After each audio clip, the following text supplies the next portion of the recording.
नमस्कार मित्रों, मैं डॉक्टर विनीत कुमार कपेड़े धन्वंतरी आयुर्वेदिक हॉस्पिटल से आपका स्वागत करता हूं। आज हम लोग ऑटिज़म के ऊपर बात करेंगे, जिसको ASD ऑटिज़म स्पेक्ट्रम डिसऑर्डर भी बोलते हैं। इसमें जो वर्ड स्पेक्ट्रम इस्तेमाल हुआ है वो हुआ है एक वाइड रेंज के लिए। दैट मीन्स कि इसमें बहुत सारे करैक्टरिस्टिक्स होते हैं, तो उसके लिए जो है डिसेबिलिटी के बहुत सारे करैक्टरिस्टिक्स होते हैं, उसके लिए हमने स्पेक्ट्रम वर्ड इस्तेमाल किया है। तो ऑटिज़म या ASD ये है क्या?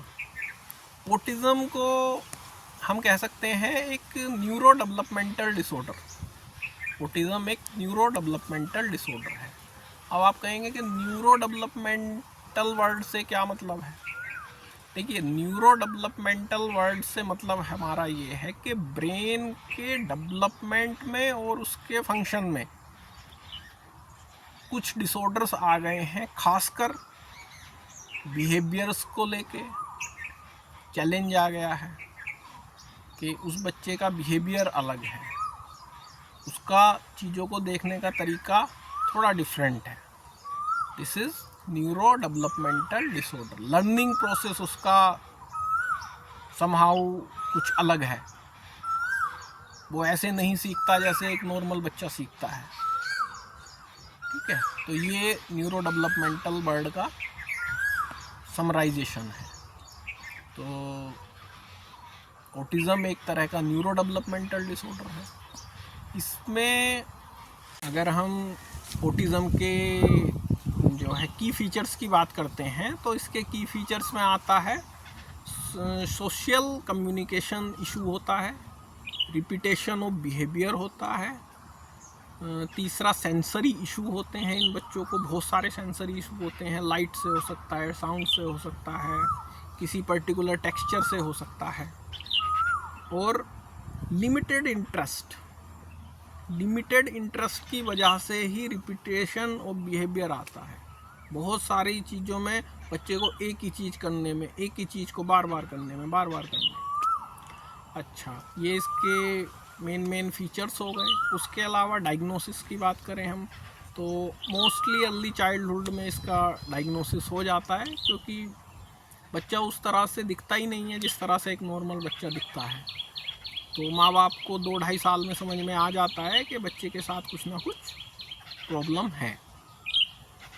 अच्छा, एक चीज़ और बहुत वेरी करती है कि जैसे हर ताले की एक अलग चाबी होती है, वैसे ही ऑटिज़म का हर बच्चा एक से नहीं होते ऑटिज़म के बच्चे, वो अलग अलग रहते हैं, उनकी रेंज बहुत वाइड है। कोई कुछ कर रहा है, कोई कुछ कर रहा है, कोई कुछ कर रहा है, लेकिन जो ये 4-5 मोटे मोटे फीचर्स बताए थे, ये मोस्टली बच्चों में मिलेंगे। 80% में ये सिम्टम मिलते हैं। अब रिपीटेशन ऑफ बिहेवियर लगभग सब में मिलता है। डिलेड स्पीच सब में होती है, लेकिन कुछ में आ भी जाती है, तो वो आप जो बुलवा रहे हो वो बोल देगा, लेकिन ये नहीं है कि वो कुछ थिंक करके बोलेगा। जैसे आप बोलोगे उसके पीछे पीछे रिपीट करें। तो ये हर एक ताला अलग है, उसकी चाबी भी अलग है। अब अगर हम इसके कोज़ की बात करें, कारण क्या है ऑटिज़म होने का, तो उसका कोई एग्जैक्ट आंसर किसी के पास नहीं है। मेडिकल साइंस में अभी नहीं पता है कि ऑटिज़म क्यों होता है। लिखा हुआ है कि जो है जेनेटिकली या एनवायरमेंटल फैक्टर होते हैं। बाकी अगर हम प्रैक्टिस में देखें तो ऐसा कुछ लगता नहीं है, क्योंकि बहुत सारे बच्चे हैं हमारे पास, उनमें से किसी के लिए ये नहीं कहा जा सकता कि साहब इसके मदर्स की साइड या फादर्स की साइड ऐसी कोई प्रॉब्लम है। तो मुझे नहीं लगता कि जेनेटिकली ये बात सही है। एनवायरमेंटल फैक्टर क्या हैं, वो भी कहीं कोई क्रिस्टल क्लियर आंसर इसका नहीं है।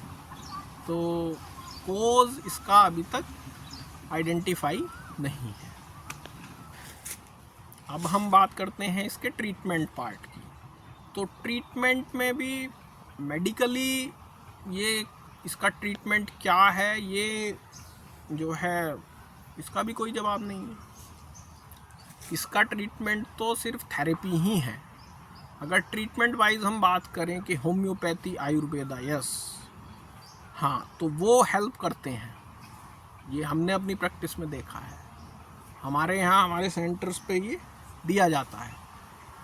हम सिम्टोमेटिकली उसको होम्योपैथिक ट्रीटमेंट देते हैं और पंचकर्मा के प्रोसीजर कराते हैं आयुर्वेदा में, जैसे सिरोधारा हुआ, बस्ती हुआ, ये बहुत हेल्प करते हैं बच्चे की, हमने ये पाया है।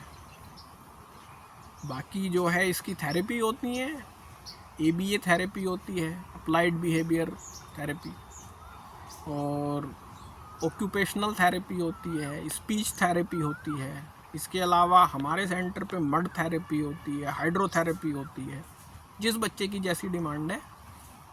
सेंसरी इशू के लिए हमारे यहाँ कई तरह की थेरेपी होती है, तो उससे इसके बिहेवियर में हम चेंजेस ला सकते हैं।